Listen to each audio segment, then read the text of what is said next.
Wall-E n'était que le commencement. Après les voitures autonomes, eh bien on est dans l'ère de la domotique. Et voici un nouveau robot d'Ecovacs, le Dbot N79S.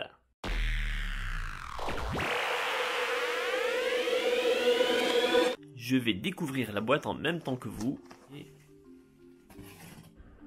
Alors à l'intérieur, on trouve un mode d'emploi. L'intérêt du mode d'emploi en général, c'est de ne pas le lire. Un guide pour démarrer rapidement, c'est le mode d'emploi mais en light. Et en général, eh bien, quand on n'arrive pas à utiliser la machine, c'est ce qu'on lit. Et sous une protection, le fameux Dbot. Et vous savez quoi, ça me fait penser à une très vieille série télé que les moins de 20, non, que les moins de 40 ans ne peuvent pas connaître. Tu t'es mis chez les bottes, c'est le meilleur antidote pour soigner la tristesse. Après cette pause nostalgie, on continue à ouvrir notre emballage et on a le robot qui est massif mais qui tient d'une main, des piles, merci pour le démarrage rapide, des petits balais, une télécommande, un support de recharge et la prise de courant. Les piles, c'est fait pour la télécommande puisque le Dbot va aller sur sa base de recharge. Et on a les petites hélices à côté. Alors je l'ai sorti de son emballage. Alors il est joli, pour peu qu'un robot soit joli. Il fait sérieux, c'est ça le premier constat. C'est une belle finition. Et en dessous on a deux roues bien solides et avec leur petite suspension. Il va pouvoir aller partout. Une autre roue qui lui permet normalement de s'orienter. Des balais. Hop. Souci du détail, on peut poser la télécommande dans un petit réceptacle. Maintenant, il reste à voir ce qu'il vaut en action. On peut recharger le Dbot directement par une petite prise, sinon là il est sur sa base et voilà, là il se charge. Alors il faut laisser l'appareil se recharger normalement 4 heures avant la première utilisation, alors un peu de patience.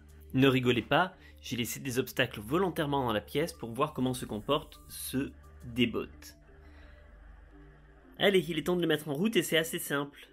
Il suffit d'appuyer sur le bouton auto.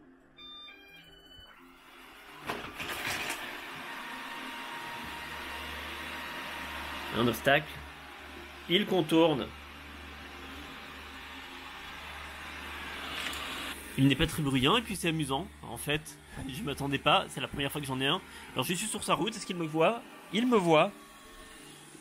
C'est pas une très grande pièce, alors il a un peu de... Il a du travail, il doit rechercher, il tourne un peu en rond, mais... Voilà, il trouve son chemin.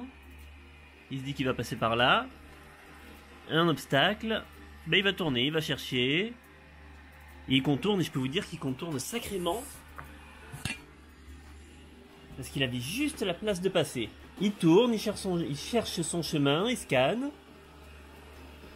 Et il nettoie bien en dessous, il y a les petites brosses. Ah, voilà, là. Un obstacle. Vous voyez, il passe juste. Bah, vous savez quoi, je deviens fan.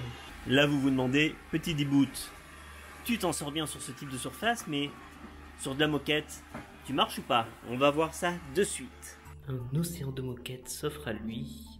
On va voir si il accepte le défi. Attention, c'est parti.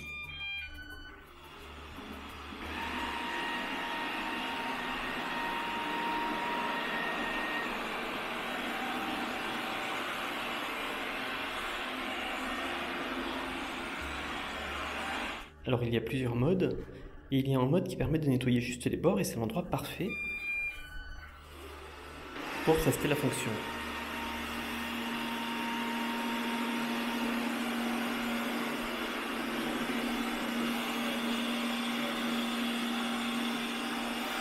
Là voilà, il détecte le bord et effectivement, il se concentre sur ça. Il y a plusieurs modes de nettoyage. On peut ainsi cibler une zone, faire les angles, comme on vient de le faire juste à l'instant, ou encore le concentrer sur une seule pièce. Et puis, on peut aussi le programmer. Normalement, il retourne tout seul à sa base quand il a nettoyé une pièce, mais si vous estimez qu'il en a fait assez, vous pouvez lui dire « Rentre chez toi ».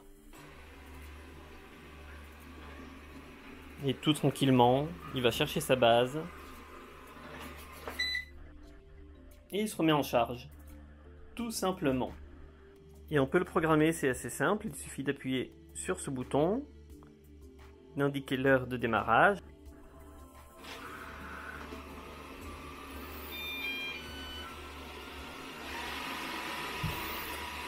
Je vais vous dire quelque chose, il est beaucoup plus ponctuel que moi. Maintenant que le D-Bot a fini son travail, il reste l'étape la plus importante, la plus intéressante, c'est de voir ce qu'il a récolté, quelle a été sa récolte, voir s'il est utile. C'est vrai que je n'avais pas fait le ménage pendant quelques jours, par manque de temps et puis aussi pour tester le robot, mais sur une petite surface, je ne m'attendais pas à trouver autant de poussière. Donc au final, une bonne surprise ce D-Bot. Moi qui n'étais pas convaincu par les robots aspirateurs, et finalement je trouve ça bien. Ça permet d'avoir une pièce vraiment propre, saine. Et puis du coup, je vais le relancer. Allez, travaille petit. À bientôt sur masculin.com.